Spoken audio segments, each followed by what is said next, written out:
Please be seated.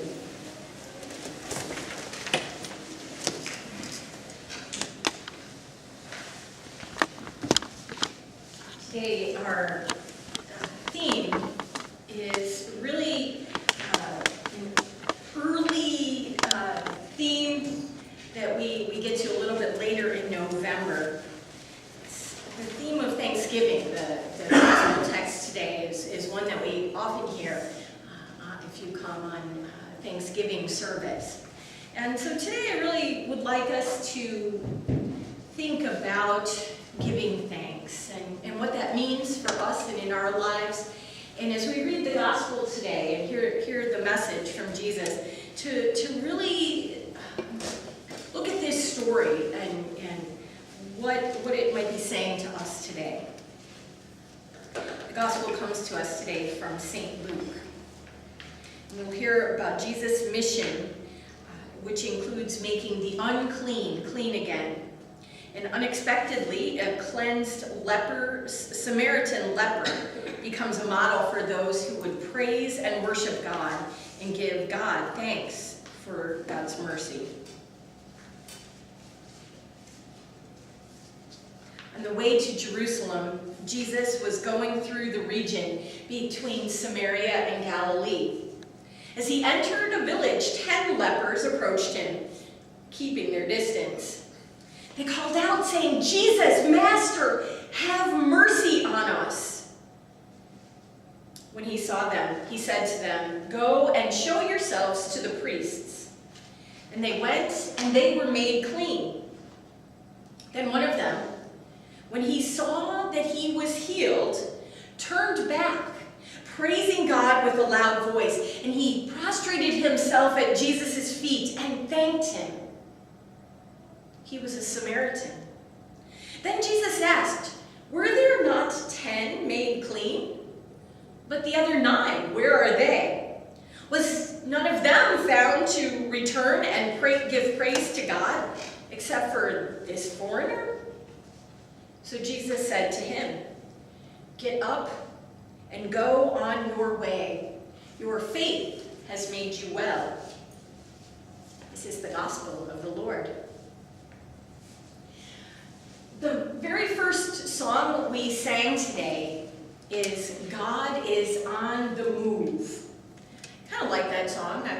Maybe it's the first time some of you have heard it. But I think it fit very well with our text today. Here we start out with Jesus. He's on the move. He's in between Galilee and Samaria, kind of this in-between place, this border place, this place of maybe setting the tone for the gospel of uncertainty. We don't know what happens there. And so we have God on the move, and all kinds of things can happen. Where do we see God on the move in our lives and in our world today? Have you ever sort of stopped and thought about that question? Well, today I'd like us to, like the 10th leper, to stop, turn around, and go back and look to God. Look to where God is on the move for us. Because I think when we make that point, several things happen. One is we see God all the more. 2, we become more open to the grace that is already in our lives. And I'll explain that a little bit. I'll explain that here. I think our lives are already full of God's abundant grace. And God is always seeking to give us more. But I think a part of it is we have to be ready to recognize the grace that we have. And that allows us then to embrace the more that is ready for us. And I think when we see God on the move, we see each other in new ways. And so I want to talk about those things, but it comes through this character, this leper, this Samaritan. What do we about the Samaritans? Can anybody think about Scripture and think about where we've heard about Samaritans before? Well, the Good Samaritan.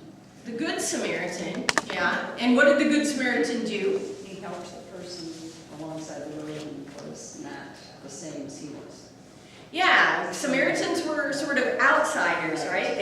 They were not Jews, they were from Samaria, but they kind of worshipped a little bit differently. They had initially all come from a similar tribe, but had broken away. So he was a little different. Yep. What else? Do we know anything else? There's another story that's one of my favorites from John 4. The woman at the well, she's a Samaritan, and she sees Jesus also for who he really is. God on the move. She sees him and his way. What else? Are there any other Samaritan stories that come to mind? If not, that's okay. It's really important. This one, I think, is important for us too, because we have this outsider, this Samaritan. There were 10 lepers, right? And they have an interjectory here. Leprosy was always interesting to me growing up. I mean, it's still prevalent today, not so much here in America. It's a disease, a bacterial disease, does nasty things to people. It's still common in places like Africa and some places in South America as well as Central America.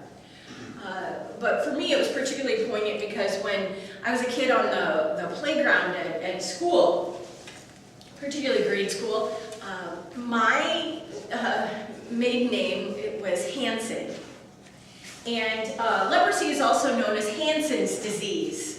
So, I don't know why that was known more at that day or that time, but, we'd have kids on the playground that would shun my brother and I, kind of like extra cooties. They would just stay away from us. Certainly nothing like these lepers or Samaritans were shunned. If you had leprosy back in that day, you were put out of your community. You were, your clothes were burned and you were given rags to have. Your house was demolished. You were really made a nobody. The I guess, positive thing about that, it was a great equalizer. If you were poor or if you were rich and you had leprosy, you were all on the same plane. But all of this is an important setup, I think, because, in the course of the story, we don't really perhaps expect this Samaritan, this outsider, to be the one who's most thankful. But here's how I come to it. I think that Jesus tells the group, the 10, go show yourselves to the priest. The priest had to certify that a leper was now clean or healed or well. And once a priest certified that, the person, the leper, person who had leprosy, could be welcomed back into their community. It was life restoring.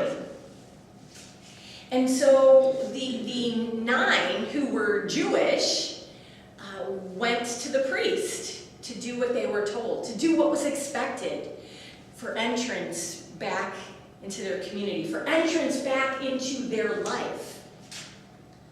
That wasn't going to happen for the Samaritan. He was who he was. He was an outsider. He was a nobody as far as the priest was concerned. Even if the priest could give him a certificate, it wasn't necessarily going to be what allowed him back in his community.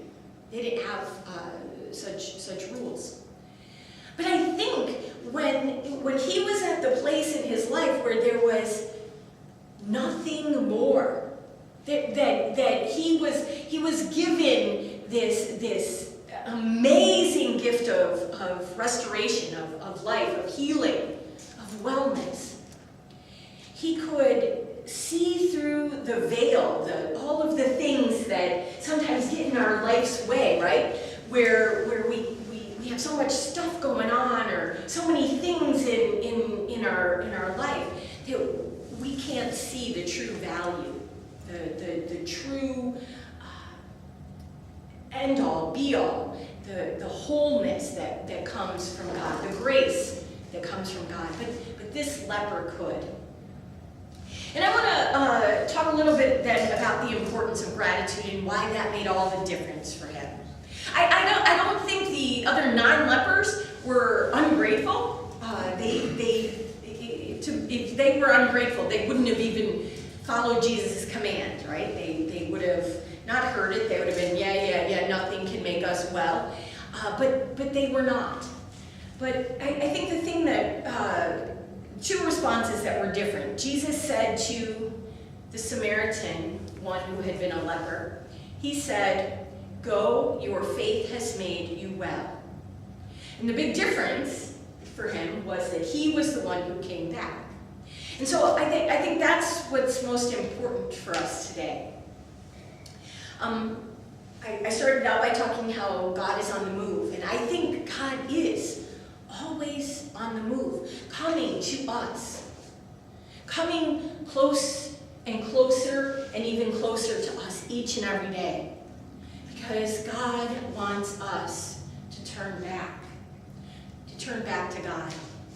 In each situation, it's easy to let God get not the first place in our lives. It's very easy. But I want to share 3 stories with you that really, I hope, help us see how gratitude can make a big difference in people's lives and why it can. First, I'll start out by talking about myself, because I think the important stories are later. About a year ago, had some friends talk to me about gratitude, and I was probably not the most appreciative person on the planet. There were things that I appreciated, but I wanted to expand my ability to be thankful. So I started a gratitude journal, and for me, as a way of accountability, I was tracking it and doing it, putting it on Facebook, sometimes accompanied with pictures.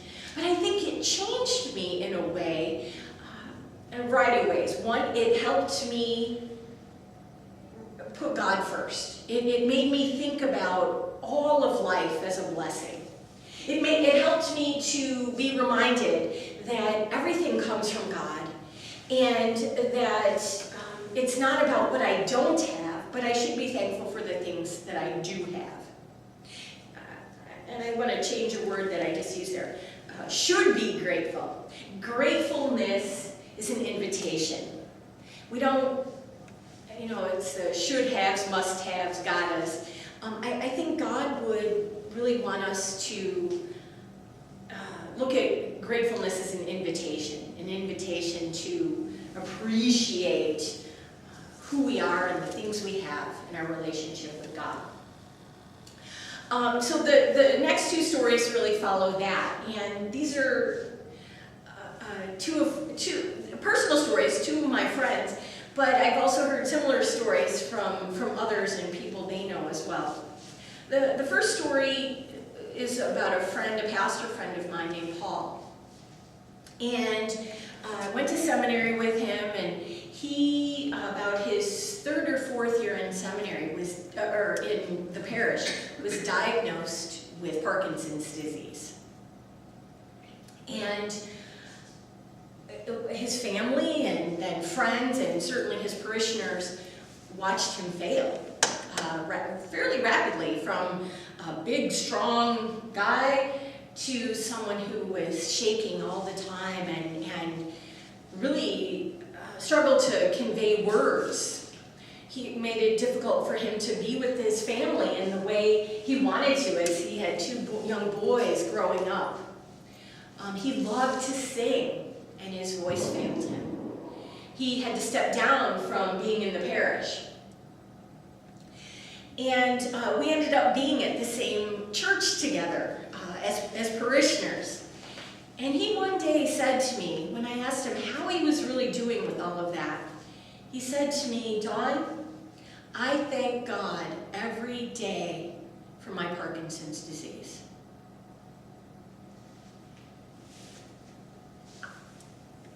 I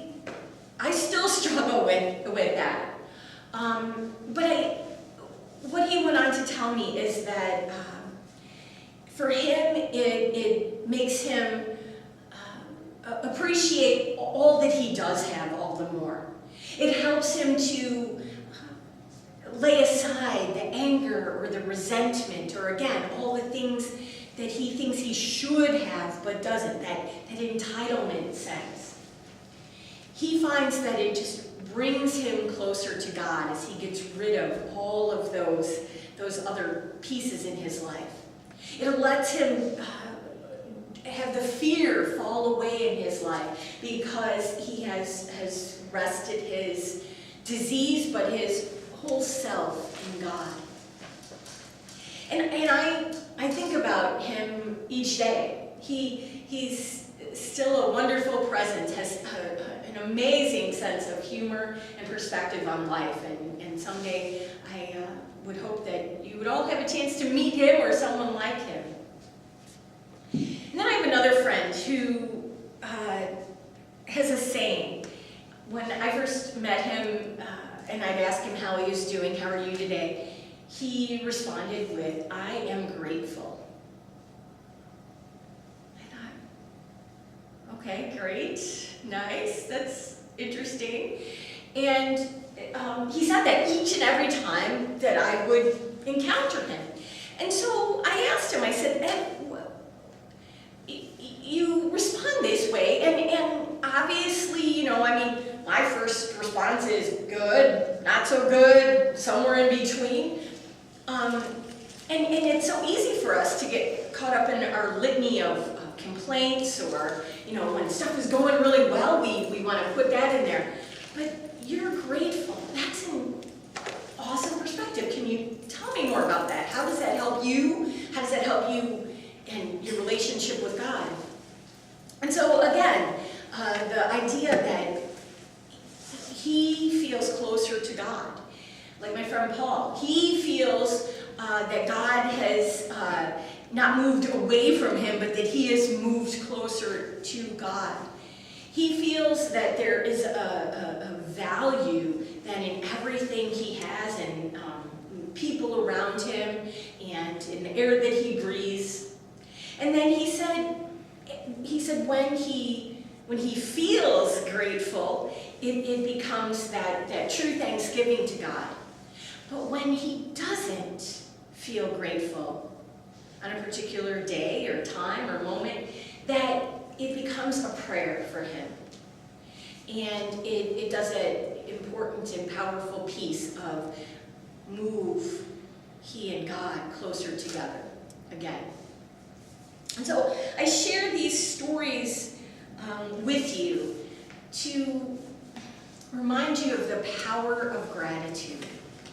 I think it really helps us move closer to God, to see God more clearly in our lives, and to see God at work in the world. And I want to read to you two pieces, both from pastors, and I think both of these are really interesting perspectives. One is from Barbara Taylor Brown, a woman pastor. She is, in talking about this text, says she thinks about how hard it is and how hard she tries to fulfill expectations and obey rules and be a good church-going person, like most of the people she knows and works with, and probably we know. She says, I know how to be obedient, but I don't know how to be in love. And we're commanded to love God, and our efforts to do so are often expressed in faithful actions and regular prayer. That's not a bad thing, but how often does anyone in our churches really act if we're in love? And then she points back to this Samaritan leper who acted as if he were in love. He fulfilled what his heart said to him, to go back and give thanks and praise. And I think what her point is that often we are afraid to let those things out in church. And so two challenges for us today. One is to perhaps go and on our way and in our week, keep our own list of things we are grateful for. Maybe one a day, maybe a couple things a day. And see how your perspective might change by even the end of the week.